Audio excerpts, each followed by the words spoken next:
Segera download yang Quran disebut Tadabbur, Al-Quran, dia meraih tafsir kebaikan. dalam genggaman Contoh, Anda. bulan Ramadan adalah bulan Al-Quran.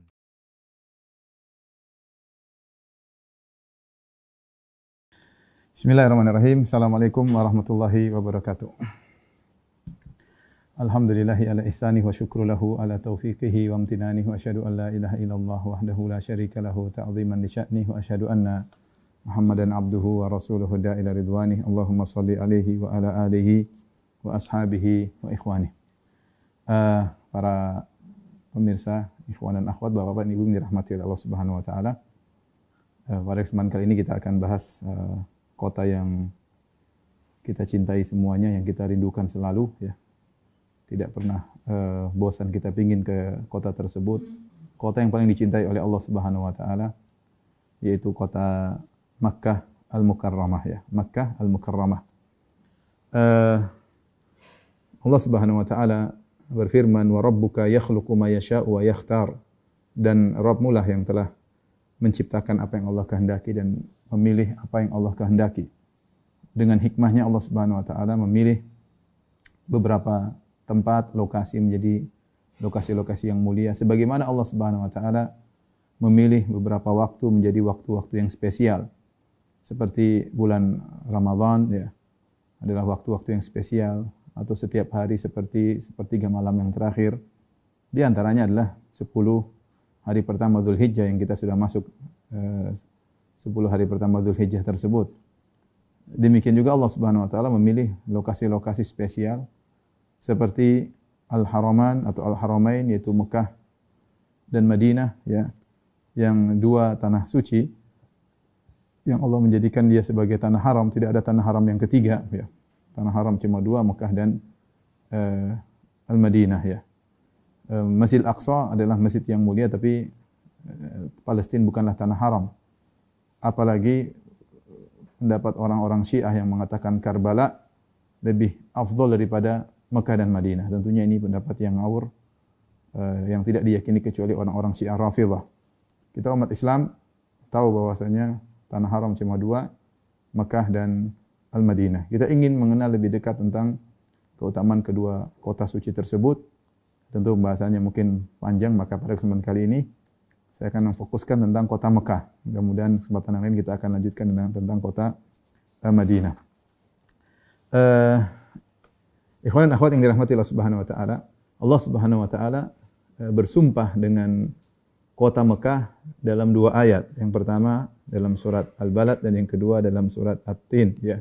Kata Allah Subhanahu wa taala, "La uqsimu bihadzal balad wa anta hillum bihadzal balad." Ya. Sungguh aku bersumpah dengan kota ini, maksudnya kota Mekah. Ya, wa anta hillum bihadzal balad, dan kamu bertempat di kota Mekah tersebut. Allah tidak bersumpah dengan kota Mekah kecuali karena kota tersebut kota yang spesial. Demikian juga Allah berfirman, "Wattini wazzaitun wa turi sinin wa hadzal baladil amin." Wa hadzal baladil amin itu demi negeri yang aman ini, maksudnya adalah kota Mekah. Ini menunjukkan akan agungnya kota Mekah karena Allah bersumpah dengan kota tersebut bahkan dalam dua ayat dalam Al-Qur'an. Maka, ya, kota Mekah memiliki banyak keutamaan. Yang pertama, ya, kota Mekah adalah kota yang paling dicintai oleh Allah Subhanahu wa taala.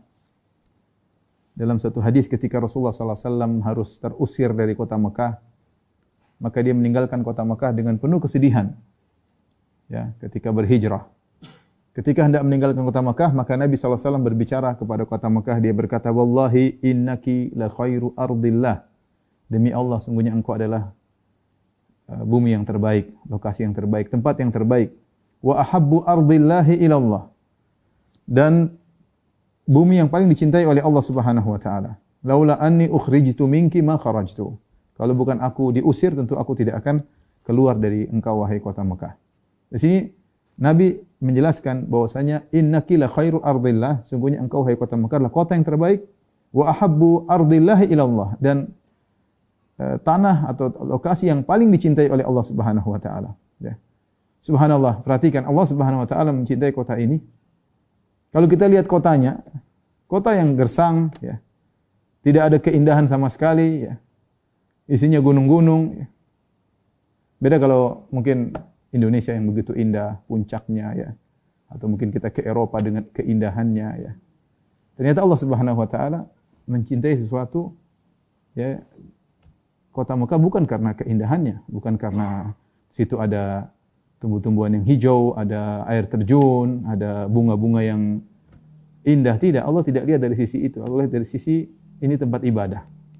Tempat ibadah. Allah pilih tempat tersebut untuk dibangun Ka'bah dan agar orang-orang datang untuk beribadah di tempat yang asalnya gersang dan tandus tersebut.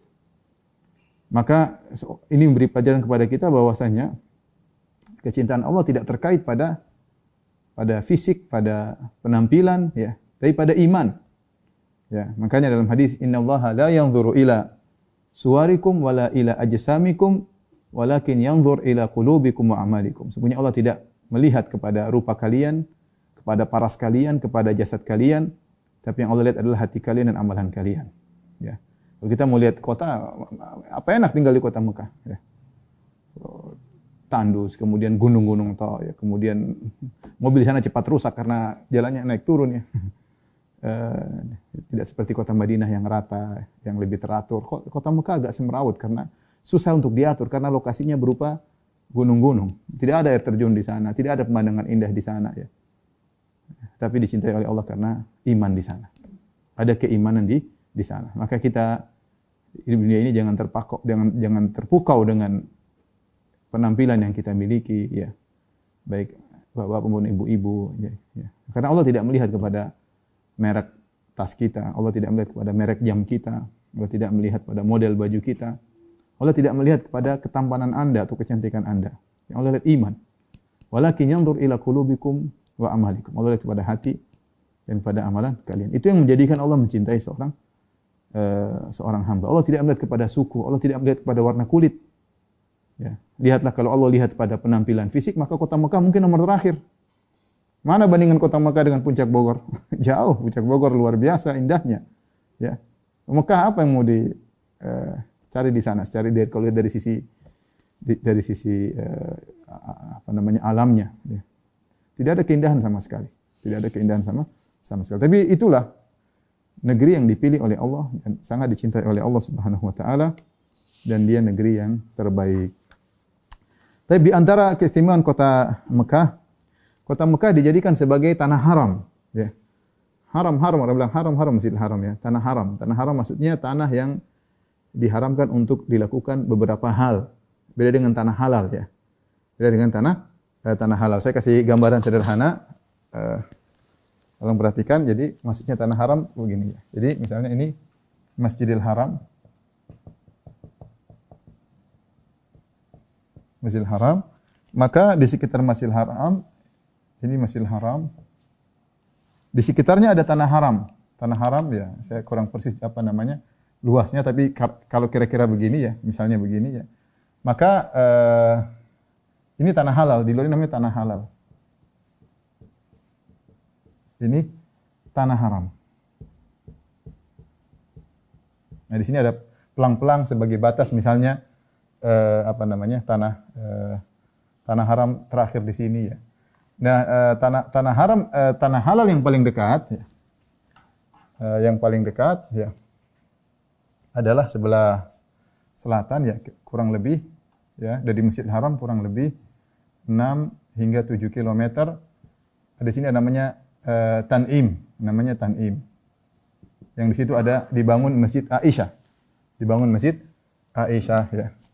Ada Masjid Aisyah. Nah, orang kalau ingin umrah harus masuk dari tanah halal ke tanah haram. Ya, tanah haram paling jauh adalah di Al-Hudaybiyah. Al-Hudaybiyah sekitar 20 km. Di antara juga di sekitar ada Arafah. Arafah juga tanah halal.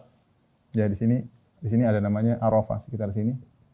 Ini juga tanah halal. Ini kurang lebih dari Masjidil Haram kurang lebih 18 atau 20 km. Kurang lebih 20 km tanah halal juga. Jadi seorang kalau mau umrah, karena umrah artinya ziarah dari tanah halal masuk ke tanah haram untuk ke Ka'bah di Masjidil Haram ya. Disebut dengan tanah haram, ini tanah haram berlaku aturan-aturan, diharamkan misalnya untuk menumpahkan darah, diharamkan untuk berburu, tidak boleh diharamkan untuk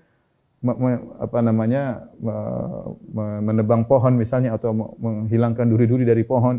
Bahkan diharamkan untuk mengusir-ngusir merpati, tidak boleh menakut-nakuti, la yunaffar, tidak boleh ditakut-takuti hewan-hewan di situ. Makanya burung merpati kalau di tanah haram tentram, aman ya. Karena kalau orang datang dia pun berani. Tapi kalau di sini mungkin kita dekati dia sudah kabur karena dia tahu mau ditangkap ini. Tapi kalau di sana enggak. Mereka merasa nyaman ya. Nah, sebagai isyarat bahwasanya kalau hewan-hewan saja harus merasa aman, bagaimana dengan manusia yang tinggal di tanah haram tersebut. Nah, tanah haram cuma dua dalam Islam, Mekah dan Madinah. Di luar tanah haram, tanah halal. Nah, tanah halal tersebut tidak berlaku aturan-aturan yang ada pada tanah haram. Ya, ini sekitar gambaran ya tentang Masjidil Haram, tanah haram dan tanah halal.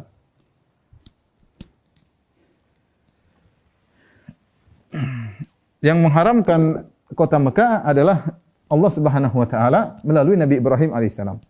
Kata Nabi SAW, "Inna Makkata harramaha Allah wa lam yuharrimha an-nas." Sungguhnya Mekah itu diharamkan oleh Allah, bukan diharamkan oleh manusia. Fala yahilu limri'in yu'minu billahi wal yawmil akhir an yasfika biha daman. Maka tidak halal bagi seorang yang beriman kepada Allah dan hari akhirat untuk menumpahkan darah di situ.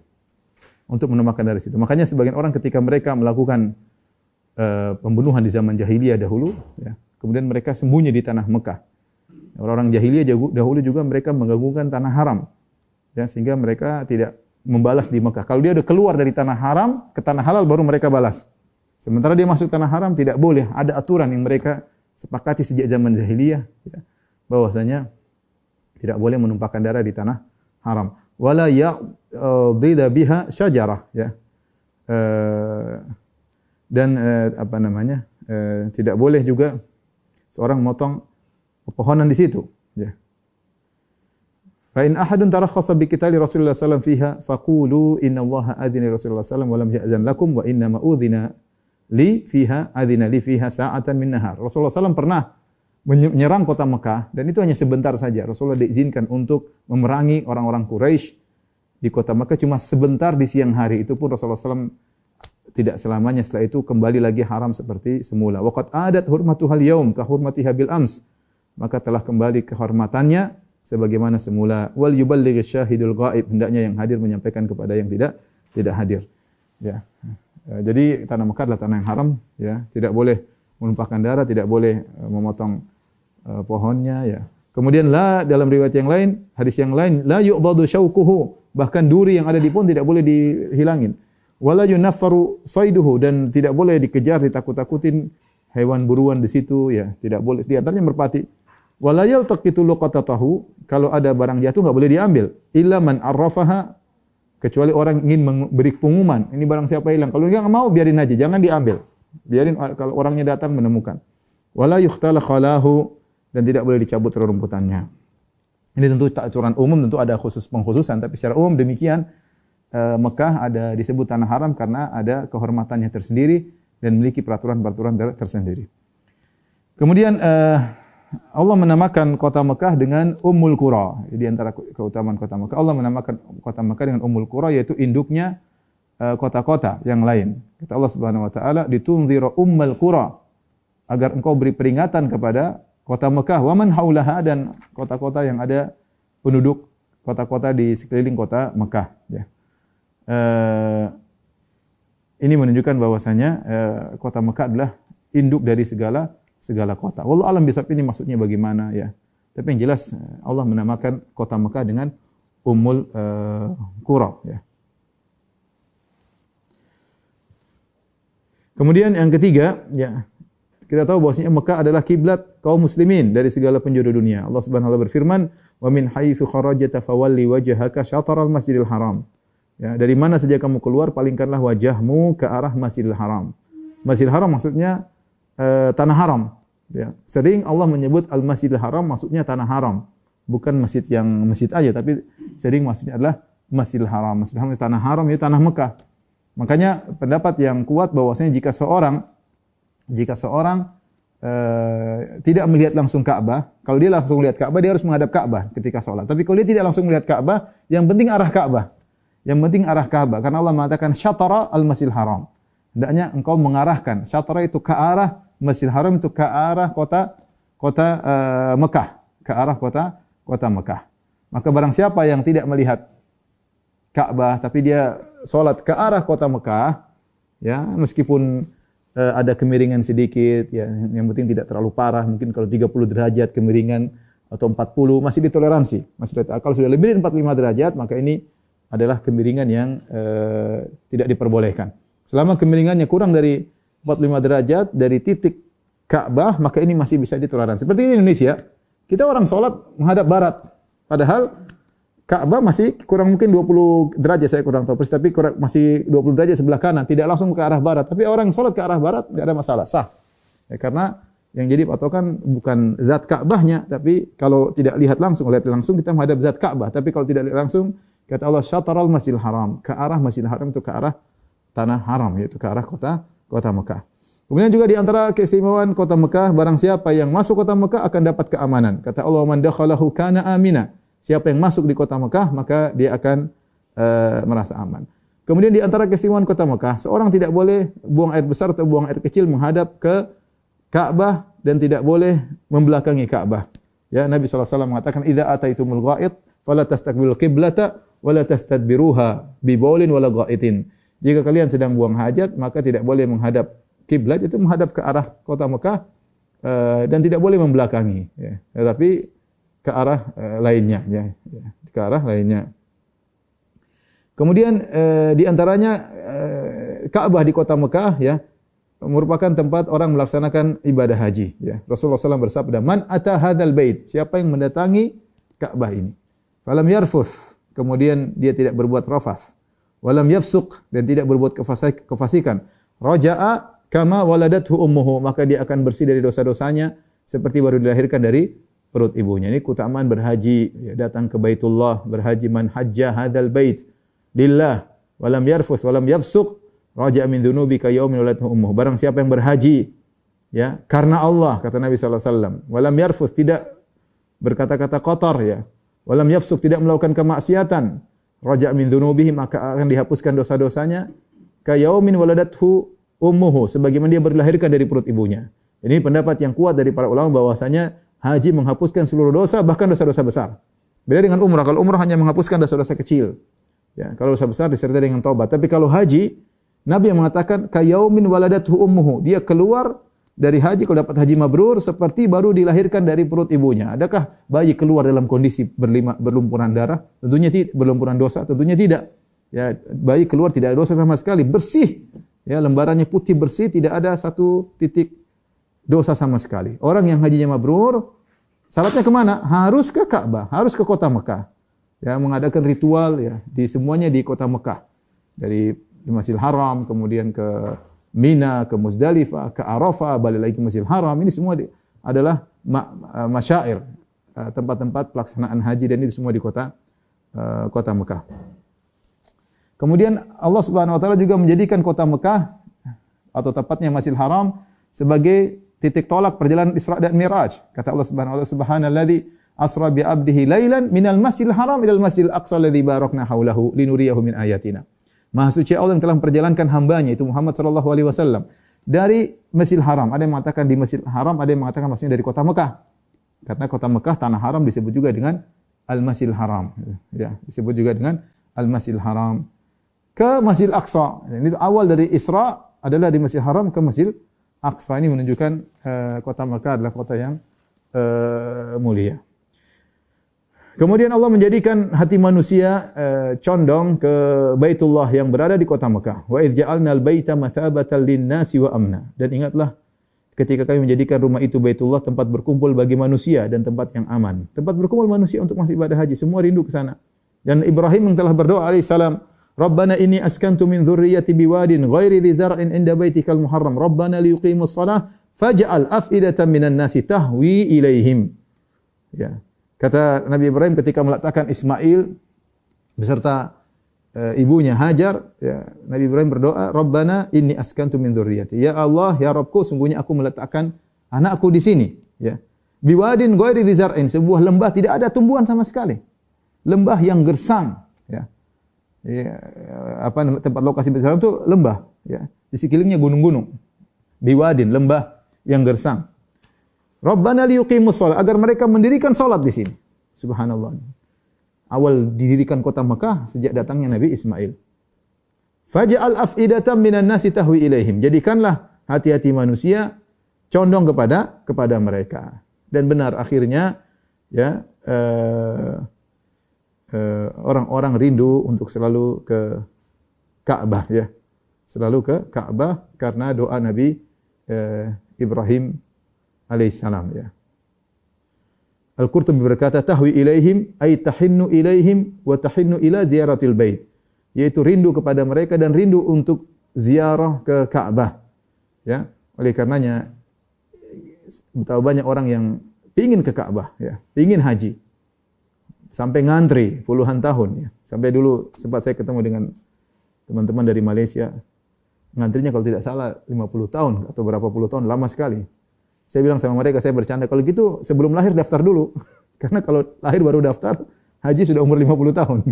Kalau gitu sebelum lahir daftar dulu. Supaya pas keluar namanya masih umur 40, masih umur 30. Saking banyaknya yang ngantri, apalagi sekarang dengan kasus corona, Covid, ya. Antrian semakin panjang, ya. Antrian semakin panjang, ya. Semoga Allah mudahkan para jemaah bisa segera berhaji. Dan yang menakjubkan, orang kalau sudah berhaji bukannya puas, tidak sudah sekali haji tobat, enggak ada. Orang berhaji pengin ngulang-ulang. Saya tidak pernah menemukan orang tobat, sudah saya haji sekali aja tobat, saya enggak ada. Padahal duit dia keluar banyak. Padahal dia capek. Haji itu tidak gampang, ya, berat, apalagi yang reguler misalnya 40 hari, ya. Haji mau kelas reguler atau eksekutif semuanya capek. Enggak ada yang enggak capek, ya. Meskipun mungkin tingkatnya berbeda-beda, tapi intinya semuanya perlu pengorbanan, keluar duit, berpisah dari keluarga, kemudian pekerjaan berhenti dulu, ya. Tetapi apakah ketika mereka pulang dari haji taubat, saya enggak mau haji lagi? Enggak ada yang ngomong begitu. Semuanya rindu ingin balik lagi.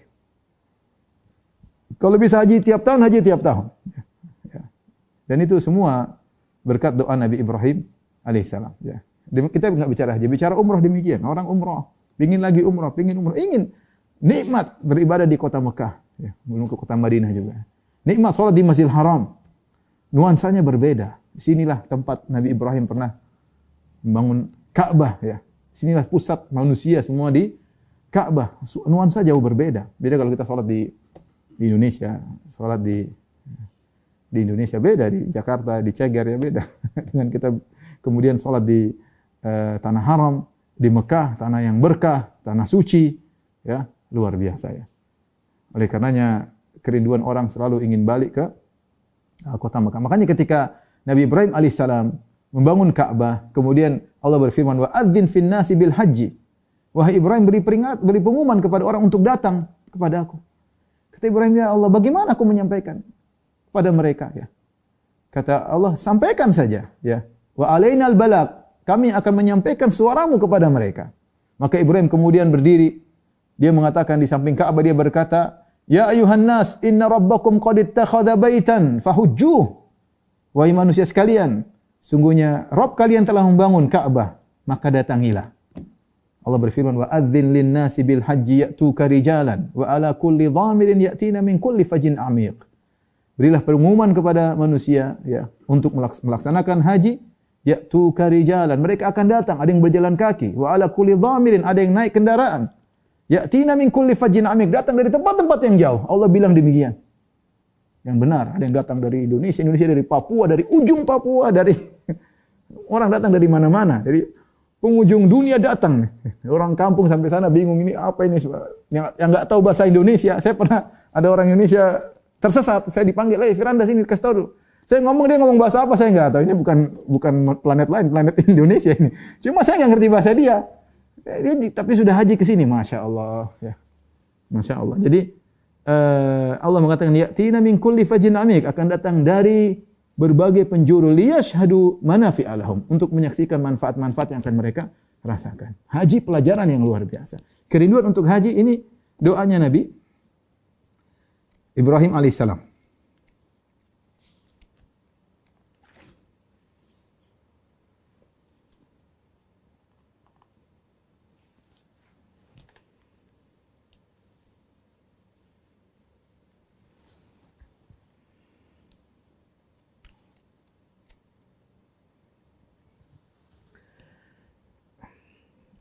Ikhwan dan akhwat yang dirahmati Allah Subhanahu wa taala,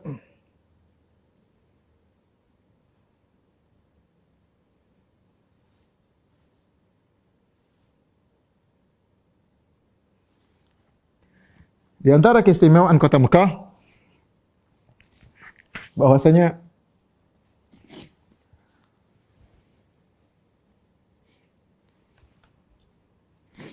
orang kafir dilarang untuk masuk ke kota Mekah.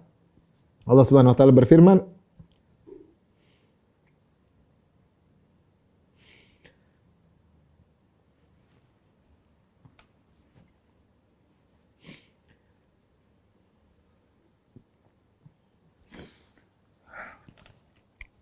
Ya ayyuhalladzina amanu innamal musyrikuuna najasun fala yaqrabul masjidal haram ba'da 'amihim hadza. Wahai orang yang beriman, sungguhnya orang-orang musyrikin najis, maka mereka tidak boleh masuk di Masjidil Haram. Maksudnya Masjidil Haram adalah tanah haram.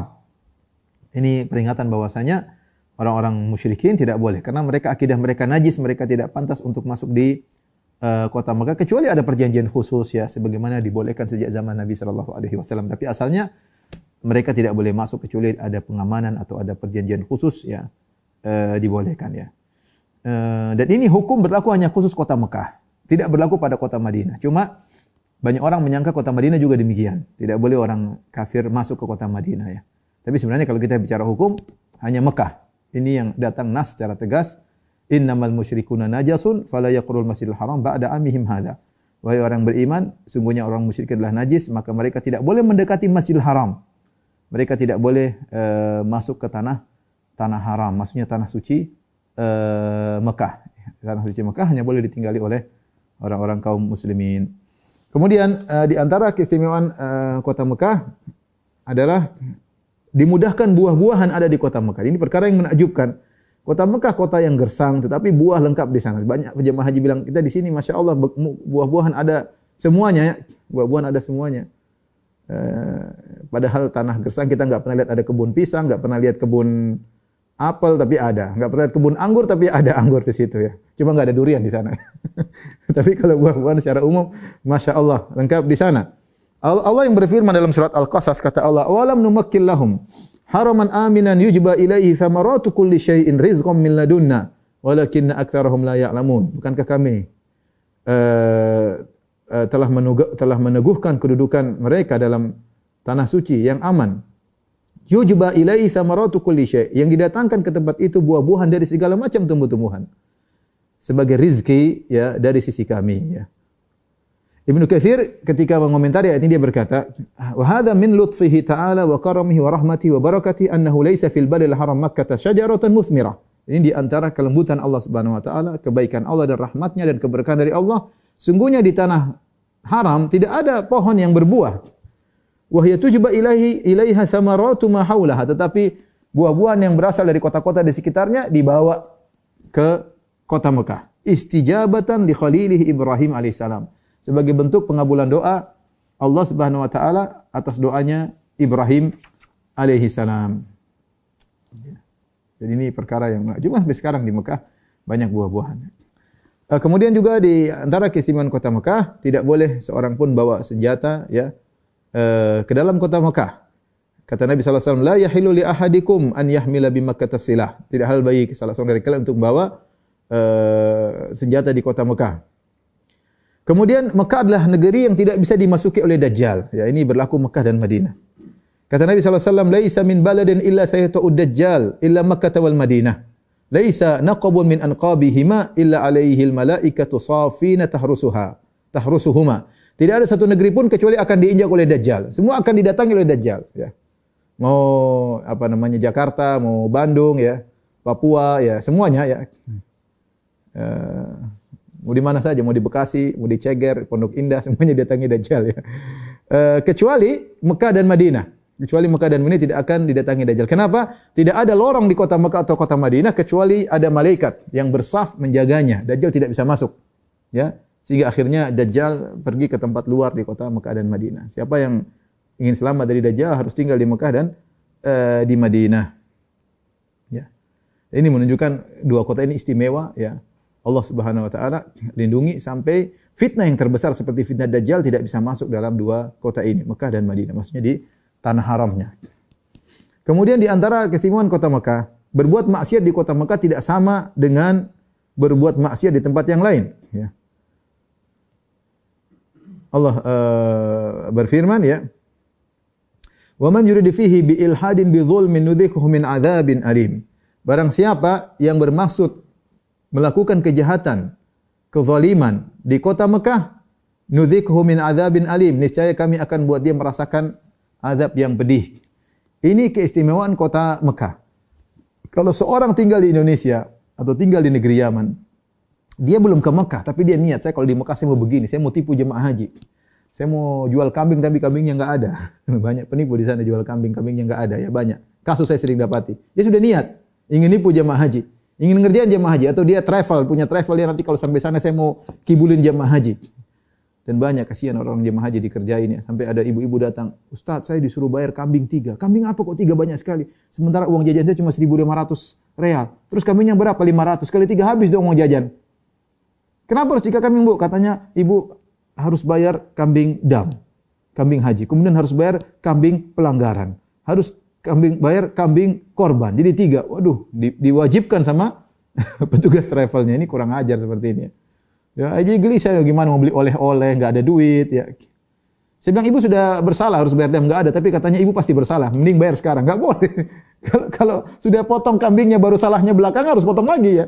Ini bukannya jamaah haji dipermudah urusannya, malah dikerjain, dikibulin sama sebagian. Saya ketemu lagi orang datang, "Ngeluh Ustaz, kemarin saya jamaah dibohongin sama kawan kita." "Kenapa?" "Kita diajak nonton kambing disembelih. Ini kambing kita, kambing lihat disembelih." Tahu-tahu ada orang Irak datang kepada saya, pengen ngomong bahasa Inggris. "Kamu ngapain sini?" Saya bilang, "Lihat kambing-kambing." Saya bilang, "Itu kambing kita, bukan kambing kalian." Wah, ternyata kita dibohongin, suruh nonton kambing orang. Sementara kita sudah bayar. Ya. Sementara sudah bayar, dan banyak penipuan. Allah musta'an. Kadang-kadang datang berlagak seperti mahasiswa Madinah. Ternyata penjual kambing penipu ya. Oleh karenanya, kalau dia baru berniat, dia masih Indonesia, dia sudah niat, saya ingin nipu jamaah haji, dia belum melakukan, baru berniat saja, dia sudah diancam dengan adab yang pedih. Niat berbuat buruk di tanah haram, dosa besar. Apalagi melakukannya. Dan ini tidak terjadi pada kota-kota yang lain. Kita punya niat buruk melakukan kemaksiatan misalnya di Indonesia atau di Jakarta atau di Bandung, di mana tidak dianggap dosa besar ya.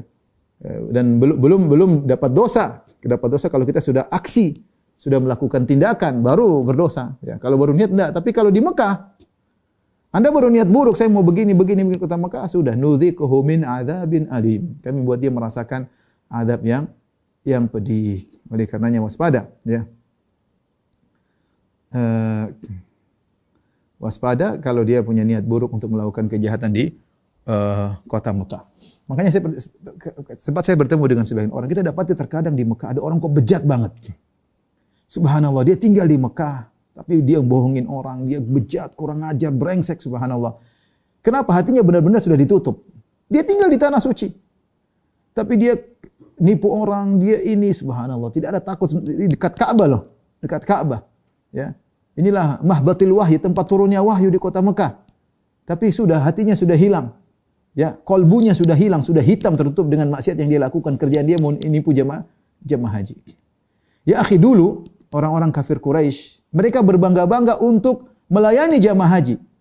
Mereka berbangga-bangga, mereka rebut-rebutan. Mereka bagi-bagi makanan kepada jamaah haji gratisan. Mereka menyediakan air minum bagi jamaah haji gratisan, dan mereka banggakan akan hal tersebut. Ya. Dan itu kebiasaan jahiliyah sejak zaman Nabi SAW, bagaimana Bani Hashim yang sukunya Nabi, kabilahnya Nabi SAW yang menguasai kota Makkah, mereka benar-benar ya berbangga-bangga, sebagian untuk mengurus jamaah haji, sebagian untuk mengurusi kiswah Ka'bah. Ya, intinya mereka bangga untuk melayani jamaah haji, padahal mereka banyak di antara mereka ketika masih musyrik. Nah sekarang sebaliknya, ada seorang berbangga untuk nipu jamaah haji, mengambil keuntungan sebanyak-banyaknya dari jamaah haji. Ya. Waliyadzubillah ya. Bahkan menipu. Oleh karenanya waspada, seorang jangan sampai berniat melakukan keburukan di kota Makkah, apalagi kemudian melakukan, baru berniat saja bisa dosa besar, apalagi benar-benar melakukan keburukan di kota Makkah.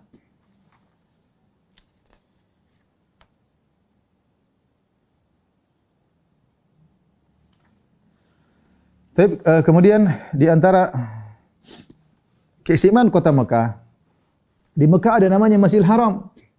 Masjidil Haram adalah masjid yang spesial, ya. Ya, dia memiliki keutamaan tersendiri, ya. Masjidil Haram adalah masjid yang pertama dibangun di atas muka bumi. Ini sekarang kita bicara tentang Masjidil Haram khusus, Masjidil Haram. Ya, di antara yang menjadikan kota Mekah menjadi mulia ada Masjidil Haram di situ. Ya. Ada Masjidil Haram di situ, ya. Saya lupa juga di antara keistimewaan kota Mekah adalah tempat mahbatil wahyi, yaitu tempat pertama kali wahyu turun di kota Mekah ketika Nabi Muhammad SAW di Gua Hira, kemudian datang wahyu kepada Nabi SAW. Dan kita tahu bahwasanya semua yang berkaitan dengan Al-Quran menjadi mulia. Allah tidak memilihkan bagi Al-Quran kecuali yang terbaik. Ketika Allah turunkan Al-Quran kepada Nabi Muhammad, jadilah Nabi Muhammad Nabi yang terbaik. Al-Quran. Allah tidak memilih membawa Al-Quran kepada Nabi. Jibril malaikat yang terbaik. Sayyidul malaikat, pimpinan malaikat adalah Jibril alaihissalam. Allah pilihkan bulan yang terbaik, bulan Ramadan. Syahr Ramadan alladzi unzila fihil Qur'an. Bulan terbaik Allah pilih untuk menurunkan Al-Quran. Allah tidak memilihkan malam yang terbaik kecuali Allah tidak memilihkan untuk turun Al-Quran kecuali malam yang terbaik. Inna anzalnahu fi lailatul qadar, fi lailatin mubarakah. Sesungguhnya kami menurunkan Al-Quran di malam Lailatul Qadar, kami menurunkan Al-Quran di malam yang penuh keberkahan. Malam terbaik sepanjang tahun adalah malam Lailatul Qadar. Di situ Allah pilih untuk turunkan Al-Quran. Dan Allah pilih tempat yang paling mulia, yang paling Allah cintai, yaitu kota Mekah untuk turun Al-Quran. Ya, situlah sejarah Al-Quran dimulai ketika turun kepada Nabi ketika Nabi di Gua Hira. Tapi sekarang kita beranjak kepada Masjidil Haram. Di kota Mekah ada Masjidil Haram. Masjidil Haram adalah masjid yang memiliki banyak keistimewaan. Yang pertama, Masjidil Haram merupakan masjid pertama yang dibangun di atas muka bumi. Ya, makanya disebut dengan Baitullahil Atiq. Baitul Atiq maksudnya, Atiq itu maksudnya kuno atau awal, ya. Rumah Allah yang awal, yang pertama. Kata Allah, inna awwala baitin wudi'a lin-nasi lalladzi bi Bakkah mubarakan wa hudal lil alamin. Sungguhnya rumah yang mula-mula dibangun untuk tempat beribadah manusia adalah Baitullah yang di Mekah. Jadi yang pertama kali dibangun adalah Baitullah Mekah. Allah juga menamakan Baitul Atiq wal yatawafu bil Baitil Atiq. Atiq itu maksudnya tua, ya, kuno. Dan hendaknya tawaf di Al-Baitil Atiq, di rumah yang tua, maksudnya rumah yang pertama, ya. Karena dia adalah rumah yang pertama dibangun, maka disebut dengan Baitul Atiq. Kemudian di antara keistimewaan kota Mekah bahwasanya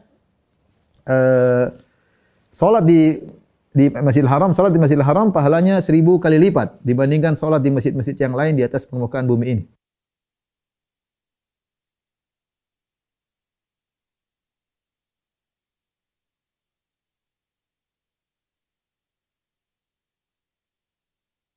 Dalam satu hadis Rasulullah SAW berkata, "Salatun fi masjidi hadza afdalu min alfi salatin fi ma siwahu ilal Masjidil Haram." Salat di masjidku ini 1000 kali lipat kecuali Masjidil Haram. Masjidil Haram, salatun fil Masjidil Haram afdalu min mi'ati alfi salat. Adapun salat di Masjidil Haram lebih baik daripada 100.000 kali lipat. Luar biasa, ya, 100.000 kali lipat. Hanya saja para ulama khilaf, yang 100.000 kali lipat ini khusus di masjid ada Ka'bahnya atau di tanah haram. Karena Masjidil Haram ada dua makna. Terkadang Masjidil Haram maksudnya adalah masjidnya, yang kita datang ke masjid besar di kota Mekah yang sholat tarawih di situ. Terkadang Al-Masjidil Haram maksudnya adalah tanah haram, ya. Dzalika liman lam yakun hadiral Masjidil Haram, seperti dalam ayat bahwasanya wajib untuk menyembelih ketika haji bagi yang bukan hadir di Masjidil Haram, maksudnya yang bukan tinggal di tanah haram. Jadi Masjidil Haram terkadang maksudnya adalah tanah haram. Nah, ada khilaf di kalangan para ulama, apakah 100.000 kali lipat ini hanya berlaku bagi orang salat di Masjidil Haram, di masjidnya, ataukah para jamaah haji yang tinggal 7 kilo, 4 kilo dari tanah haram juga mereka salat di masjid-masjid di kota Mekah juga dapat 100.000 kali lipat dengan syarat salat di masjid di tanah haram? Maka mayoritas ulama berpendapat ini bukan hanya khusus di masjid yang ada Ka'bahnya, tapi semua masjid yang ada di tanah haram semuanya pahalanya 100.000 kali lipat. Dan ini pendapat Abdullah bin Zubair. Abdullah bin Zubair beliau berpendapat demikian, sebagaimana pernah diriwayatkan oleh Atha bin Abi Rabah. Dia berkata menjelaskan tentang salat 100.000 kali lipat di Masjidil Haram. Qultu, kata Atha, ya Aba Muhammad, hadzal fadlul ladzi tadhkuru fil Masjidil Haram wahdahu aw fil haram. Ini keutamaan yang kau sebutkan 100.000 kali lipat hanya berlaku di Masjid Haram atau di semua tanah haram? Qala bal fil haram fa innal harama kullahu masjid. Tetapi berlaku pada seluruh tanah haram. Tanah haram semuanya adalah tempat ibadah, tempat masjid. Ya, dan ini pendapat dipilih Syekh bin Baz, Lajnah Daimah. Banyak ulama berpendapat bahwasanya 100.000 bukan cuma di Masjidil Haram. Oleh karena ini hiburan bagi jemaah haji yang terkadang mereka tinggal jauh dari Masjidil Haram. Ya, mereka tinggal di masjid-masjid jauh. Mereka kalau salat berjamaah mereka juga dapat 100.000 kali lipat ya. Tetapi bagaimanapun kata para ulama yang lebih afdal adalah di Masjidil Haram karena pahala berlipat ganda selain dari lokasi dari juga jumlah jamaah. Semakin banyak jamaah ya, salatu salasah azka kata Nabi sallallahu alaihi wasallam, salat 3 orang lebih mulia daripada salat 2 orang. Salat 2 orang lebih mulia daripada salat 1 orang. Semakin banyak jamaah semakin banyak pahala dan kita tahu paling banyak jamaah adalah di Masjidil Haram. Tetapi meskipun salat jauh dari Masjid Ka'bah selama masih di tanah haram juga dapat 100.000 kali lipat. Makanya ada sebagian sahabat yang dia punya fustatan, dia punya semacam 2 tempat tinggal. Kalau dia mau ibadah, dia punya tempat tinggal di tanah haram, dia masuk. Kalau dia habis ibadah dia keluar. Dia takut kalau dia maksiat di tanah haram. Makanya kalau yang penting dia ibadah di tanah haram, habis itu dia keluar ke tanah halal. Dia keluar ke tanah halal agar dia terhindarkan dari bermaksiat di tanah haram. Kemudian di antara keistimewaan Masjidil Haram bahwasanya Masjidil Haram merupakan salah satu dari 3 masjid yang dianjurkan untuk dikunjungi dan beribadah dalamnya ya, karena ada keberkahan meskipun dengan bersafar.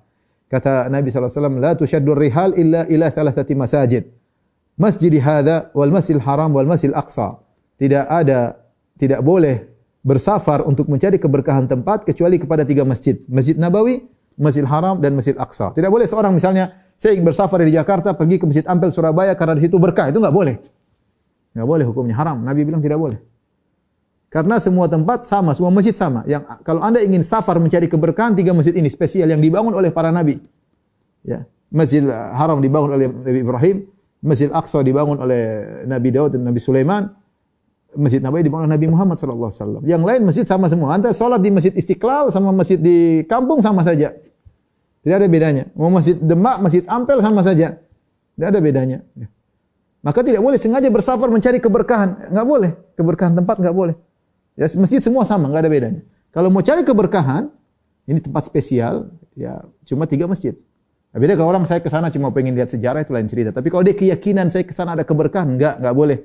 Tidak boleh bersafar kecuali cuma di 3 masjid. Jangan menyamakan masjid yang dibangun oleh para nabi dengan masjid-masjid yang lainnya. Masjid lainnya semua sama. Semuanya sama. Masjid di kampung Anda sama dengan masjid yang ada di Papua, sama dengan masjid yang ada di Eropa, enggak ada bedanya. Enggak ada bedanya. Taib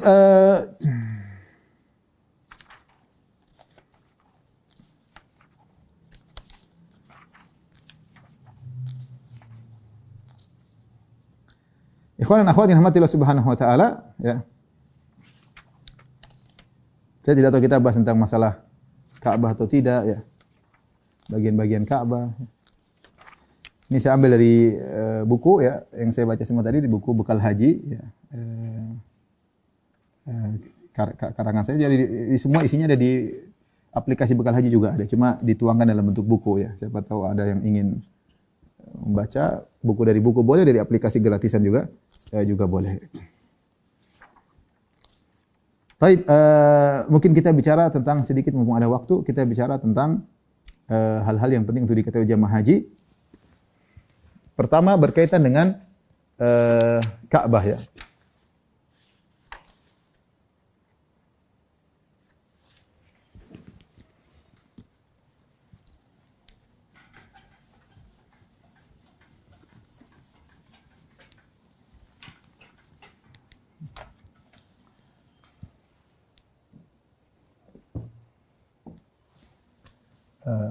Saya bukan pandai menggambar ya, jadi saya harus niru ya.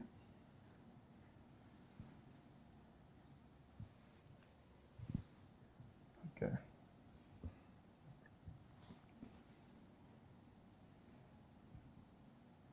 Gambarannya. Sini ada pintu Ka'bah.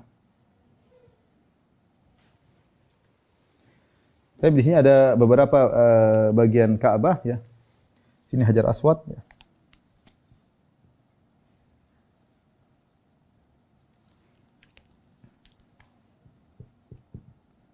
Hajar Aswad. Di sini yang namanya rukun Yamani. Rukun Yamani. Dua rukun sini ya.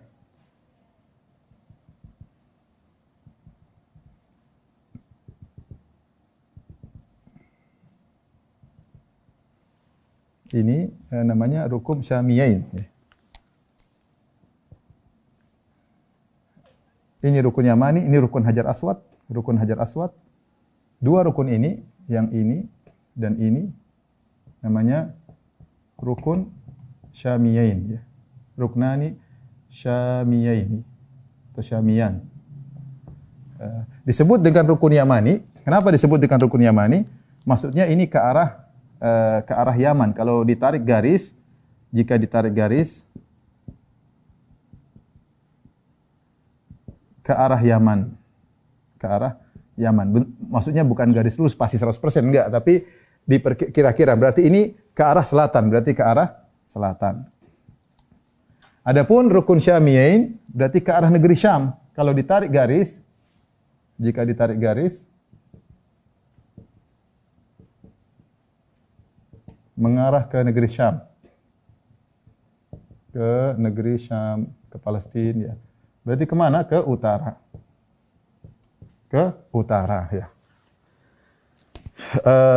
Itu disebut rukun Syamiyain, rukun Yamani ya. Kita tahu bahwa kalau kita tawaf yang disunahkan adalah mengusap rukun Yamani kemudian mencium Hajar Aswad. Adapun dua rukun ini tidak dianjurkan.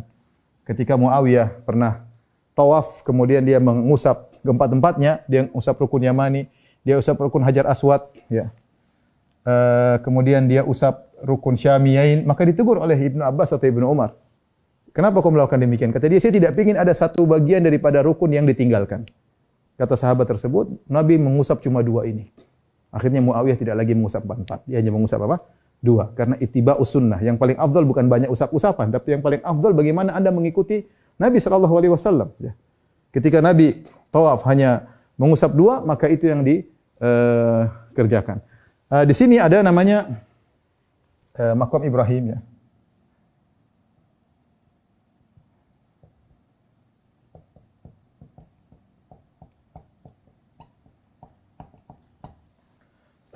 Terus di sini ada mizab ya. Ada mizab itu talangnya.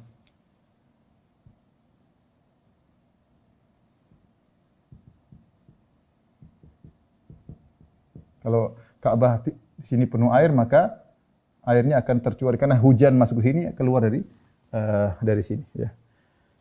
Di sini ada namanya Syadharwan ya. Ini. Di Ka'bah kan ada warna putih di sini. Jangan pakai warna ini. Warna merah deh.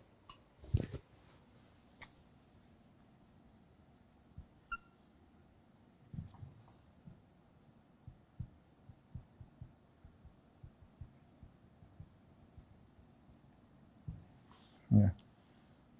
Ini namanya Hijr Ismail.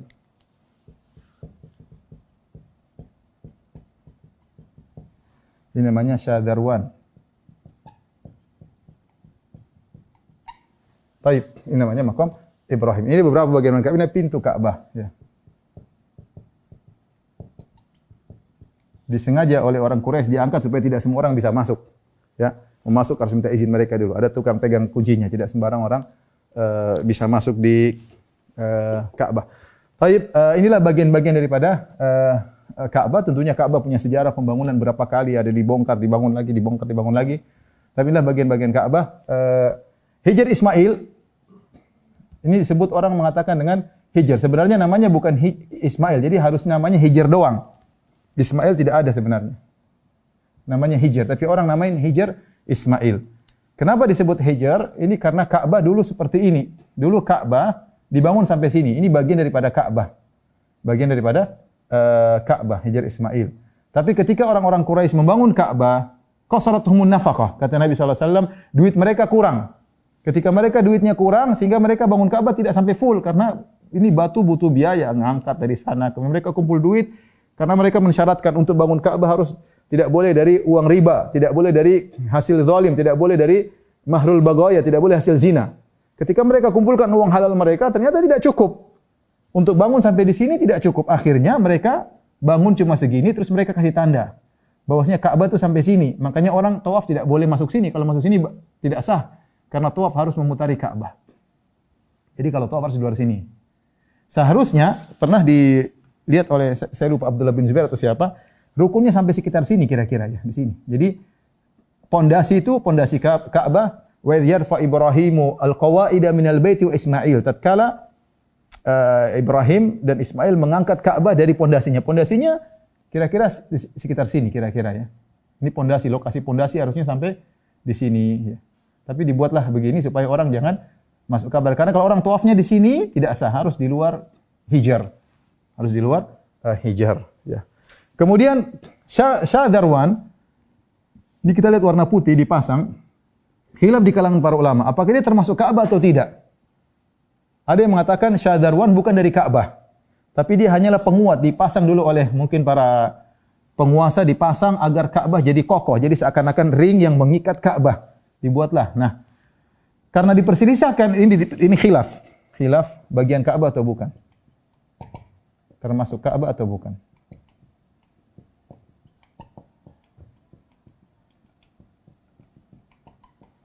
Khilaf. Apa faedah daripada khilaf tersebut? Faedah daripada khilaf ini, kalau ada orang yang tawaf kemudian dia naik di sini. Dia naik, dia bukan jalan di bawah, tapi dia naik di atas Syadharwan. Ada mungkin dia naik ke Ka'bah, dia naik dulu di sini. Sehingga dia jalan di sini. Apakah tawafnya sah atau tidak? Menurut mazhab Syafi'i tidak sah. Karena namanya tawaf itu harus keluar dari Ka'bah. Adapun Anda tawaf dalam Ka'bah, ini berarti kalau ini termasuk Ka'bah, berarti Anda dalam Ka'bah. Itu tidak sah. Sebenarnya mengatakan itu sah, nggak ada masalah. Karena ini bukan dari Ka'bah. Sebenarnya mengatakan ini bagian dari Ka'bah, makanya tawafnya harus di bawah, tidak boleh di atasnya. Yang mengatakan ini bagian bukan dari Ka'bah, nggak ada masalah. Ini saya ingin sampaikan, namanya tawaf itu harus di luar Ka'bah. Makanya tidak boleh tawaf dalam sini, harus di luar. Termasuk tidak boleh naik di atas Syadharwan tersebut. Lebih hati-hati, jangan tawaf di situ ya. Kemudian ini namanya multazam, daerah sini, areal sini, namanya multazam.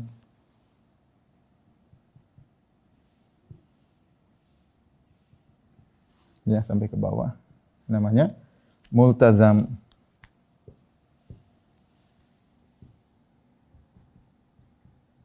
Multazam disebutkan adalah areal yang seorang kalau berdoa dikabulkan. Datang dalam hadis dari Nabi SAW, dua hadis tapi dua-duanya dhaif. Tapi datang dalam asar yang sahih dari Ibnu Abbas, bahwasanya beliau menganjurkan untuk berdoa di multazam. Dan dipraktikkan oleh sebagian sahabat Ibnu Abbas dan dipraktikkan oleh banyak tabi'in. Mereka berdoa di sini. Kenapa disebut multazam? Adalah tempat untuk beriltizam, untuk menempel. Makanya cara berdoanya kalau orang sampai di sini, caranya dengan menempelkan pipi kanan di tembok sambil mengangkat tangan kedua, menempelkan tubuhnya. Sambil pipi kanannya nempel di dinding, kemudian dia berdoa kepada Allah Subhanahu wa taala. Dan saya punya teman berdoa di situ dikabulkan. Ya, artinya ini tempat mustajab untuk berdoa ya. Namanya multazam. Datang riwayat dari sahabat. Kalau tidak mampu ya enggak apa-apa, kita berdoa di mana saja. Sebagian tabi'in ada yang mereka berdoanya di dinding sebelah sana. Dia juga melakukan yang sama, tidak harus di sini. Ada bahkan di bawah mizab. Intinya berdoa kepada Allah dengan merendah di hadapan Allah Subhanahu wa taala dengan menempelkan tubuh di Ka'bah, kemudian minta kepada Allah Subhanahu wa taala. Orang rebut-rebutan di multazam. Inilah Hajar Aswad, adalah batu yang pertama kali turun dari surga dalam kondisi asyaddu bayadhan minas salj, lebih putih daripada salju ya. Fa sawadatu khotoya bani Adam, tapi dosa-dosa anak Adam menjadikan dia hitam. Siapa yang menciumnya, maka Hajar Aswad akan menjadi saksi baginya pada hari kiamat kelak. Yang bisa mencium alhamdulillah, kalau enggak menyentuh, kalau enggak memberi isyarat. Ini kira-kira hal-hal yang berkaitan tentang Ka'bah. Makom Ibrahim, saya lupa. Makom Ibrahim, ini apa makom Ibrahim? Dulu nempel di sini. Makom Ibrahim itu nempel di Ka'bah dulu. Kenapa disebut makom? Ibnu Katsir menjelaskan, makom artinya tempat berdiri Nabi Ibrahim. Tempat berdiri Nabi Ibrahim. Ketika Nabi Ibrahim dan Ismail membangun Ka'bah. Ketika Ka'bah sudah mulai tinggi, maka Ibrahim harus perlu pijakan untuk menerima operan batu dari Ismail. Dia terima, dia pasang. Sehingga makom Ibrahim ini berubah, bergerak ke sana, terus muter. Kata Ibnu Katsir rahimahullah, karena logikanya demikian, dia harus nyusun apa? Ka'bah. Dibawalah sana, ini batu untuk pijakan, terus sampai balik lagi. Sampai balik lagi. Sehingga hikmahnya seorang ketika setelah tawaf, salat di belakang makam Ibrahim. Karena makam ini pernah berputar sesuai dengan Ibrahim ketika beliau mengangkat batu. Dan dulu asalnya nempel. Kemudian di zaman Umar bin Khattab, orang kalau mau tawaf kehalang dengan makam Ibrahim. Dulu orang tidak terlalu banyak. Akhirnya Umar menyuruh untuk dimundurkan. Sehingga orang bisa lalu lalang di depannya. Tapi sekarang juga jadi sempit lagi ya. Jadi sempit lagi. Tapi asalnya dia nempel dengan Ka'bah karena sebagai tempat pijakan kaki Ibrahim alaihi salam. Demikian ikhwan dan akhwat yang dirahmati Allah Subhanahu wa taala, kajian kita, insyaallah kita lanjutkan kesempatan yang lain. Semoga apa yang disampaikan bermanfaat dan semoga kita bisa memenuhi hari-hari yang mulia ini, 10 hari awal bulan Dzulhijjah dengan ibadah yang sebaik-baiknya ya. Nabi SAW bersabda, "Ma min ayyamin al-amalu salihu fihinna ahabbu ila Allah min hadhil ayyam." Tidak ada amalan yang paling dicintai oleh Allah seperti amalan di 10 hari pertama bulan Dzulhijjah. Ada seorang berkata, "Walal jihad fisabilillah." Apakah lebih dicintai oleh Allah daripada jihad? Kata Nabi, "Walal jihad fisabilillah." Lebih dicintai bahkan lebih daripada jihad. Illa rajulan kharaja bi nafsi wa malihi thumma lam yarji' bidzalika min dzalika bi syai'. Kemudian kecuali seorang yang dia keluar berjihad, membawa raganya dan hartanya, kemudian dia pulang tidak bawa apa-apa. Artinya raganya diambil mati, kemudian hartanya dirampas oleh musuh. Itu baru bisa setara dengan amal soleh di 10 awal hari bulan Dzulhijjah ini. Ini adalah hari-hari mulia yang sering terlupakan oleh kaum muslimin. Kaum muslimin kalau kita lihat mereka sangat semangat di 10 malam hari terakhir bulan Ramadan, itu adalah perkara yang indah. Tapi banyak di antara mereka yang lalai dari 10 hari awal bulan Dzulhijjah. Padahal Allah bersumpah dengan hari-hari tersebut. Allah Subhanahu wa taala berfirman, "Wal fajr wa layalin 'ashr." Ya, demi al-fajr dan demi layali, itu hari-hari yang 10. Banyak ahli tafsir mengatakan maksudnya adalah demi 10 hari awal bulan Dzulhijjah. Oleh karenanya seorang perbanyak amalan saleh di hari-hari bulan Dzulhijjah, baik malamnya maupun siangnya ya. Dengan ibadah apa saja yang bisa dia lakukan ya. Mau puasa, mau sedekah, salat malam, baca Quran ya. Karena hari-hari ini hari-hari spesial, hari-hari yang terlupakan oleh banyak kaum muslimin. Nuansa di tanah air tidak seperti kalau kita lagi hajian di Mekah atau di Madinah. Masya Allah, kalau 10 hari pertama Dzulhijjah, Masya Allah orang pada berzikir, kemudian ada buka puasa tiap hari di Masjid Nabawi ya. Ini nuansa yang kita lihat indah ya. Tapi kalau di Indonesia seakan-akan masih kurang hidup 10 hari pertama bulan Dzulhijjah. Maka saya ingatkan diri saya pribadi dan juga para pemirsa untuk menyemangati diri. Ini adalah bekal kita untuk bertemu dengan Allah pada hari kiamat. Kalau kita enggak tahu kapan kita bisa sampai lama kita hidup, kita enggak tahu.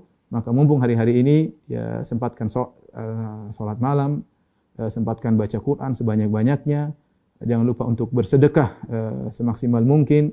Kalau mampu untuk berpuasa 9 hari pertama, oke, terbaik. Kalau tidak bisa, beberapa hari yang dia dapatkan. Intinya ibadah apapun dianjurkan di 10 hari awal bulan Dzulhijjah ini. Semoga kita semua diberi taufik oleh Allah Subhanahu wa taala untuk semangat beribadah dan tidak menyia-nyiakan kesempatan yang besar ini yang hanya datang dalam setahun sekali. Wabillahi taufiq wal hidayah. Assalamualaikum warahmatullahi wabarakatuh.